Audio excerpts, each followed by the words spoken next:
और किसानों के साथ मतलब बहुत बड़ा धोखा होता है। जहाँ वहाँ का बैंक मैनेजर है वहाँ अपन व्यवस्था नहीं सुधार पा रहा है। भाई किसानों को वहाँ कोई गलती है का नहीं है। हम लोग तो नागर जोतते हैं, धान उगाते हैं। 2000 आदमी बैंक जगह वहाँ जमा किए हैं और वहाँ पैसा नहीं दे रहे हैं, आज भी नहीं दे रहे हैं। शुक्रवार को बोले कि हम लोग पैसा देंगे। क्या बोलते हैं, पेन कार्ड देते हैं ना तो पर भी 49 का नहीं देता है, 20 का देना है। कहते कि कहते हैं रखे रहना चाहे कुछ भी, लेकिन 20,000 लिखना है। वो इतना दिन पेन कार्ड नहीं मिल रहा, 20,000 भी नहीं मिल रहा। क्यों नहीं देते? पैसा नहीं है क्या बैंक में? बोले क्या पैसा नहीं है, लेकिन शुक्रवार हम लोग तो कहाँ जानेंगे कि यहाँ पैसा है नहीं है। हम तो हमारा हक को मांगते हैं ना। हो गया है शुक्रवार से बैंक में बोलते हैं कि पैसा नहीं है, आ रहा है। अभी भी बोले कि 4-5 बजे आएगा, तब कितना टाइम देंगे हम लोग को? सर दिक्कत क्या हो रही है? यहाँ पे ना पक्षपात हो रहा है। जो ना बड़े आदमी है उनको पैसा दिया जा रहा है, जो छोटे आदमी बेचारा किसान है ना, बेचारा वहाँ पे भूखा प्यासा है। यहाँ पे एक किसान मेरे को बता रहा था कि मैं ऑटो करके 2 दिन से आया हूँ, 1000 रुपए मेरे पे इसका किराया देना पड़ेगा।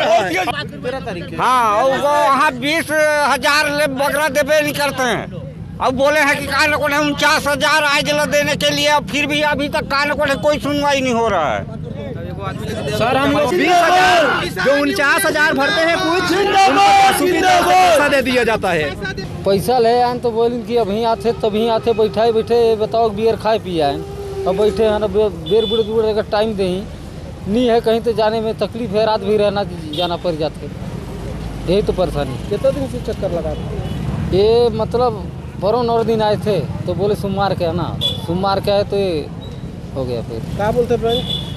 पैसा आ रहा है नहीं आया है अभी, जो हो बैठो मैं मिलेगा। क्या बेच रहा? धान उन बेचे रहे हैं। बैंक में आए रहे हैं, सरकारी बैंक में, जिला कोऑपरेटिव बैंक में।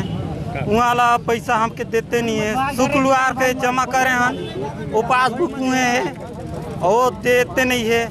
आज दूँ काल दूँ, और कम से कम वाले हम 100 रुपये का पेट्रोल प्रतिदिन जलाए के आता है। नहीं बैंक में देते तो कितना परेशानी होती है? हम लोग बहुत परेशानी होते, 36 किलोमीटर ले आता हन।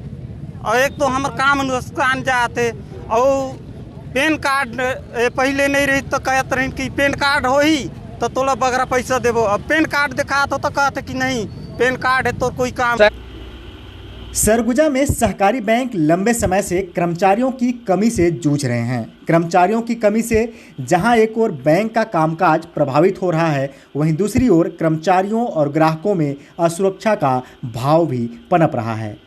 हम देखे हैं अभी पिछले ही कुछ दिनों पहले सहकारी बैंक के कर्मचारियों के साथ मारपीट जैसी घटनाएं भी घटित हुई थीं। इसके बाद सहकारी बैंक के कर्मचारियों के ऊपर कई तरह के आरोप लगे और यह आरोप लगा कि किसानों को लगातार परेशान किया जाता है, किसानों के साथ लगातार भेदभाव बरता जाता है और जो बड़े लोग हैं वे जो बोलते हैं उनका काम सहकारी बैंकों में तुरंत ही हो जाया करता है।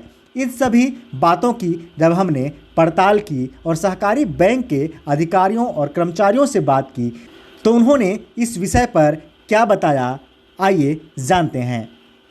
सहकारी बैंक में मुख्य रूप से कर्मचारियों की बेहद कमी है। किसी ज़माने में इस बैंक में 4 लोग काम करते थे, वर्तमान में 140 लोग काम कर रहे हैं। उस हिसाब से देखा जाए तो कर्मचारियों की बहुत कमी है। और इस बीच शासन ने मुख्यमंत्री के द्वारा बार बार घोषणा की गई, नई शाखाएँ खोली गई। पहले 20 या 21 शाखाएँ हुआ करती थी, आज 30 शाखाएँ काम कर रही हैं। इसी तरह जो पहले 100 समितियाँ थीं वो आज 156 समितियाँ काम कर रही हैं। तो उस हिसाब से भर्ती नहीं हुई है। रिटायर हुए कर्मचारी बड़ी मात्रा में लगातार हर साल रिटायर होते हैं, 5-10 कर्मचारी हर साल रिटायर हो जाते हैं और लगभग 17 साल से तो भर्ती नहीं हुई है बैंक में। तो स्टाफ की बहुत कमी है। इसी के कारण बार बार किसानों को और कर्मचारियों को भी काम का भारी दबाव रहता है। किसानों की सेवा समय पे नहीं हो पाती है। भीड़ आपने देखा होगा, सरकारी बैंक में सबसे ज़्यादा भीड़ होती है। जैसे ही बोनस वितरण होगा सरकार का या गोधन न्याय योजना का पैसा आएगा, अचानक किसान भीड़ बढ़ जाती है। ऐसे में जहाँ 6 कर्मचारी एक शाखा को मिलना चाहिए, मात्र 2 कर्मचारी काम कर रहे हैं। उसमें से यदि कोई कर्मचारी अचानक बीमार पड़ गया तो लेन देन में दिक्कत आ जाती है। बैंक व्यवस्था नहीं कर पाती है क्योंकि उनके पास स्टाफ नहीं है। तो मैं सिर्फ यही करूँगा शासन से कि जितनी भी जल्दी हो सके सबसे पहले सहकारी बैंकों में कर्मचारियों की भर्ती की जाए। बहुत कमी है स्टाफ की। और दूसरा सुरक्षा की बात पहले भी हमने उठाई थी, हमारा बीच में अभी आंदोलन चला था, उसमें भी ये बात आई थी और हमने सुरक्षा की मांग भी की थी। उसके लिए हमने शासन को एक पत्र भी दिया है कलेक्टर महोदय के माध्यम से कि सहकारी बैंकों में भीड़ भाड़ के समय में पुलिस की पर्याप्त व्यवस्था की जाए, जिससे स्टाफ, बैंक का स्टाफ चूँकि कम स्टाफ है, दबाव ज़्यादा रहता है, चाहते हैं कि हमारा काम पहले हो जाए, तो स्टाफ पे आरोप भी लगते हैं कि फलाने का काम पहले कर दिया। यदि स्टाफ बराबर रहेगा तो किसी को ये शिकायत नहीं आएगी। और शासन से मैं यही मांग करूँगा कि कम से कम 2 पुलिस सुबह 10:30 से 4 बजे तक बैंक में रहें, जिससे किसान और हमारे कर्मचारी सुरक्षित तरीके से लेन देन कर सकें और सुरक्षित तरीके से घर जा सकें। ये सरगुजा में सहकारी बैंकों की संख्याएं बढ़ी हैं, समितियों की संख्या में भी लगातार इजाफा हुआ है, लेकिन कर्मचारियों की संख्या बढ़ने के बजाय लगातार कम होती चली गई है।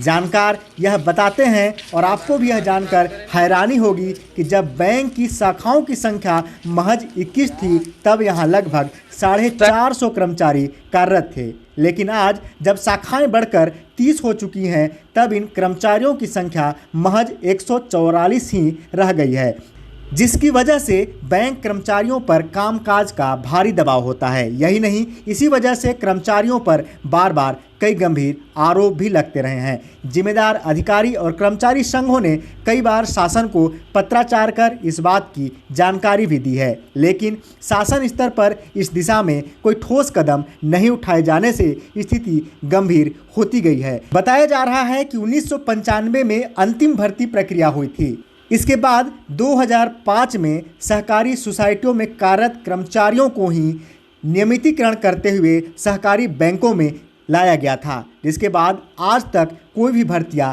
नहीं हुई है, जिसके कारण सहकारी बैंकों में लगातार कर्मचारियों का अभाव है और जहां पर लगभग 6 के स्टाफ होने चाहिए, वहां पर 2 ही लोग काम कर रहे हैं। इसके कारण स्थिति ऐसी निर्मित हो रही है कि यदि एक भी कर्मचारी किसी बैठक में चला जाता है या फिर छुट्टी ले लेता है, तो उन बैंकों में स्थिति और भी भयावह हो जाती है और किसानों को काफ़ी समस्याओं का सामना करना पड़ता है, जिसके कारण सहकारी बैंक के कर्मचारी लगातार कर्मचारियों की भर्ती करने की मांग कर रहे हैं। वहीं दूसरी ओर सहकारी बैंकों में भी सुरक्षा व्यवस्था बढ़ाए जाने की मांग कर रहे हैं।